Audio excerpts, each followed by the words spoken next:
Natatandaan ninyo ka-coffee yung leader ng kulto na ibinulgar ni Senator Risa Ontiveros dyan po sa Surigao. Abay, matapang ito ka-coffee. Haharap po ito sa investigasyon. Gusto lang nila magkaroon ng patas na investigasyon kasi matindi yung allegation dito ka-coffee. Dito sa cult leader na ito dyan po sa Surigao. No? At willing po sila na dumalo dito sa investigasyon na gagawin. Kasi may mga tumakas ka-coffee, may mga minor de edad na arranged marriage daw as early as 13 years old, pinapakasal ito na gusto pa makapag-aral. Siyempre, may mga ideology sila na ini-instill doon sa mga bata, no? At dahilan para tumakas ang iba. Sa balitang ito ng GMA News Online, kung makikita nyo sa inyong screen, alleged Socorro cult leader cult ready to face any impartial investigation. Yan, patas na investigasyon, haharapin niya po. Yan. The Socorro Bayanihan Services Incorporated, SBSI, yan pangalan ng kanilang grupo. An organization accused of abusing minors. Mabigat kasi yung itong akusasyon na ito Pang-abuso sa mga minors In Surigao del Norte, Socorro Town said it was willing to face any impartial investigation and urged senators to participate in the probe. Ang hiling ko lang is yung fair naman, fair, said the group leader, si J. Renz Kilario. Pinangalanan kasi agad ito sa Facebook, sa post ni ni Senator Risa Ontiveros also known as Senior Aguila. Yan yung kanyang alias, no? Si Senior Aguila sa 24 oras weekend interview with Marisol Abdurrahman. Kilario was hurt by the allegations, adding that authorities had never arrived to carry out an investigation. Wala naman talagang nangyari dito. Meron naman mga parents dito, he added. In short, parang nahusgahan daw siya nang wala man lang nagpupunta doon sa kanilang baryo para magtanong-tanong o magkaroon man lang ng investigasyon. Nasaktan po sila. Yan ang sinasabi dito ng allegedly cult leader na ito. In a statement, the Department of Justice alleged that the group had violated the Anti-Trafficking in Persons Act of 2003. The DOJ noted that the Special Protection of Children Against Abuse, Exploitation, and Discrimination Act was being violated since February 2019. Pero mo, kung if ever na totoo man ito February 2019 pa, ilang taon na po nakalipas, 2020, 21, 22, 23, 4 na taon na ka-coffee. Napakaraming bata na ka-coffee ang kung totoo man ito na biktima. Several minors have come forward with their traumatic experiences. Mukhang wala silang habol dito kasi sa mga ganitong cases yung mga biktima yung pakikinggan at dapat pakinggan. Their narratives include being subjected to forced military exercises, which is I think totoo base sa mga interviews, labor-intensive tasks, witnessing involuntary child marriages, and facing significant challenges when attempting to leave Sitio Kapihan, said the Justice Department. Yan, mukhang napipilitan talaga itong mga bata na ito.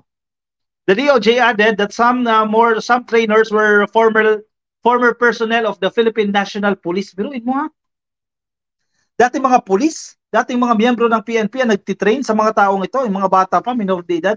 On June 1, 2023, cases for qualified trafficking, kidnapping, and serious illegal detention, violation of the child marriage law, and violation of the child abuse law were filed before the Office of the Provincial Prosecutor of Surigao del Norte. According po yan sa DOJ. June 1 pa po yan, June 1, 2023, pero last week lang po yan ibinulgar ni Senator Risa Ontiveros dahilan po para mas lalo pong umingay itong issue na ito. Yan naman ang kailangan natin Kasi ang mga issue sa linggo lang natatakpan agad yan Kailangan mag-file agad ng kaso. At tama ito, June 1 pa pala ito na isang pala kaso na ito.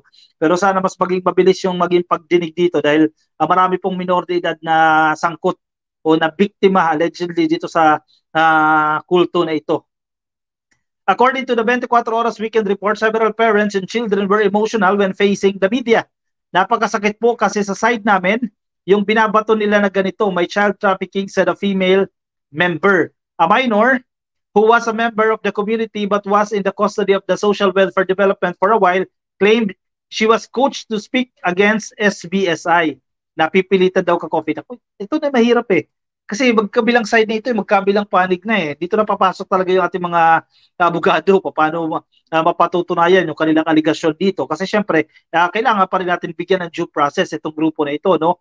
Explain nila yung kanilang side, magpakita sila ng mga proof laban dito sa mga aligasyon na ibinabato sa kanila dahil hindi po ito simpleng mga aligasyon. Mabibigat na aligasyon po ang ibinabato sa grupo na ito. Tinuturuan po nila kami, like nung time po na nasa DAPA po kami, nasa judge, sinabihan po nila ako na huwag sumama sa mama ko. At sinabihan nila na iiyak daw po ako para daw maniwala sa akin yung judge. Napipilitan para sumaksi sa kaso, according naman dito sa bata. Justice Secretary Jesus Crispin Remulla announced Friday that the DOJ would now handle the preliminary investigation on the abuses allegedly committed by the SBSI. Kasi once na mai-establish itong probable cause, iba, huhuli na itong si Ray o itong leader ka-coffee ng allegedly kulto, no, na sinasabi dito ni Senator Risa Ontiveros. Medyo sensitive kasi itong issue na ito ka-coffee, no? Pero syempre 2019 pa nangyayari, dapat hindi na umabot ito ng ganito katagal eh. Dapat hindi na nagkaganito. Kayo ba ay naniniwala dito? Kasi nung pinost din natin ito ka-coffee, yung statement, privilege speech ata ito eh, no, ni Risa Ontiveros, may mga ano din contradicting din yung mga comments, hindi uniform yung mga komento. Sinasabi ng iba, yung issue ng arranged marriage, pero parang unacceptable yung 13 years old eh. Bata pa yan eh, parang inagawan mo ng pagkabata eh, yung ipapakasal mo na yung 13 years old na bata. Pero sabi nga nila, kultura daw yan, tradition daw po nila yan. Pero kung ano man pong kultura yan, medyo na unfair doon sa bata, yung kultura na yan, na dapat sa tingin ko, mabago. No? Bagamat mahirap baguhin ang kultura, alam nyo naman yan ka-coffee, napakaraming pagdadaanan yan bago mo mabago ang isang kultura. Pero sa tingin ko lang, personal opinion ko lang naman ito, hindi po akma na ang 13 years old na bata ipapakasal muna. Diba? Marami pang gustong gawin yan. Bata pa yan. Marami pang, kasi pinagbabawal ng batas natin yan. No?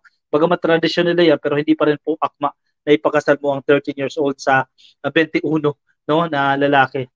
Kasi napakinggan din natin yung mga testimonya nitong mga bata na ito. Pero syempre, yung kabilang side, may mga lumalabas din ng mga bata, sinasabi nila na pinipilit sila magsalita na ganito ang sabihin, ganito ang gawin, etc. etc.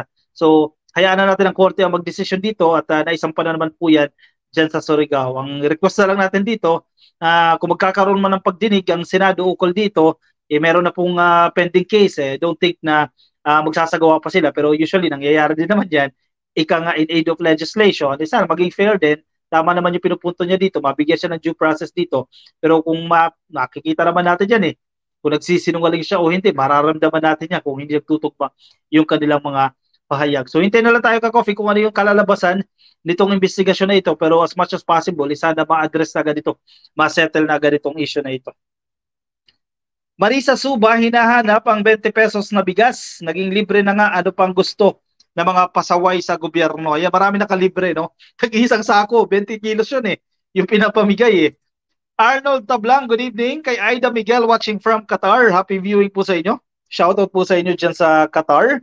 Kay Edmond Pagulayan, nakikinig din po sa atin nasa Facebook. Kay Bench Machismo, shoutout po sa inyo, Sir Bench. At sa lahat po kay nang nakikinig sa atin sa Facebook, YouTube, Lulu Quiros Velasco, Lita Buenavista, Dennis De La Cruz, shoutout po sa inyo. Kay Miles, Happy Miles, nakikinig din sa atin.